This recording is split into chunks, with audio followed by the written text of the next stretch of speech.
સ્વામિનારાયણ સંપ્રદાય દ્વારા જલારામ બાપા વિરુદ્ધ કરેલ ટિપ્પણીને લઈ લોહાણા સમાજ અને સનાતન હિન્દુ સમાજમાં રોષ। સ્વામિનારાયણ સંપ્રદાયના જ્ઞાન પ્રકાશ સ્વામી દ્વારા જલારામ બાપા વિશે ટિપ્પણી કરતા ઠક્કર સમાજ અને હિન્દુ સનાતન ધર્મના લોકોમાં રોષ। જ્ઞાન પ્રકાશ સ્વામી દ્વારા કરવામાં આવેલી ટિપ્પણીને લઈ ડીસા રઘુવંશી લોહાણા સમાજ સહિત હિન્દુ ધર્મની બેઠક યોજાઈ। ડીસા જલારામ મંદિર ખાતે યોજાયેલ બેઠકમાં સ્વામિનારાયણ સંપ્રદાયના જ્ઞાન પ્રકાશ સ્વામી સામે વિરોધ નોંધાવ્યો। જ્ઞાન પ્રકાશ સ્વામી વીરપુર જલારામ બાપાના ચરણોમાં માફી માંગે તેવી સર્વ સમાજના લોકોએ માંગ કરી। આવતીકાલે મોટી સંખ્યામાં લોહાણા રઘુવંશી સમાજ તેમજ હિન્દુ સનાતન ધર્મના લોકો પ્રાંત અધિકારીને આવેદનપત્ર આપી રજૂઆત કરશે। બ્યુરો રિપોર્ટ પર ઠક્કર। Okay rolling.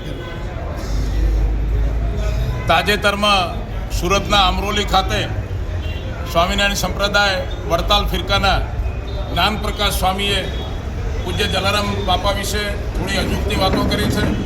જલારામ બાપાના જીવનનો ઇતિહાસ જે જાણતા નથી, અજ્ઞાન છે એવા જ્ઞાન પ્રકાશ સ્વામીએ બિનજરૂરી વાતો કરીને જલારામ બાપાના જીવન સાથે, સત્કાર્ય સાથે, ઇતિહાસ સાથે જાણે કે ચેડા કર્યા એવું લાગે છે।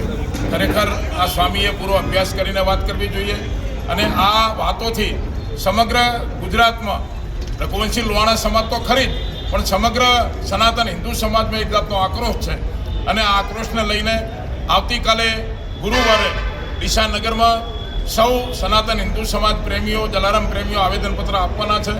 ગુજરાતમાં પણ તમામ સ્થળોએ આ પ્રકારનું આવેદનપત્ર અપાય એવી સૌની લાગણી છે। આજે ખૂબ મોટી સંખ્યામાં અહીંયા જલારામ ભક્તો ડીસા જલારામ મંદિરે ઉપસ્થિત થયા અને આવતીકાલે ફરીથી સૌ આવેદનપત્ર આપવા માટે 10 વાગે એકત્ર થવાના છે।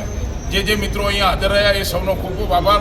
પત્રકાર મિત્રો પણ આ વાતને સરસ રીતે પ્રકાશિત કરીને સૌને સહકાર આપી રહ્યા છે, એમનો પણ ખૂબ ખૂબ આભાર। ધન્યવાદ।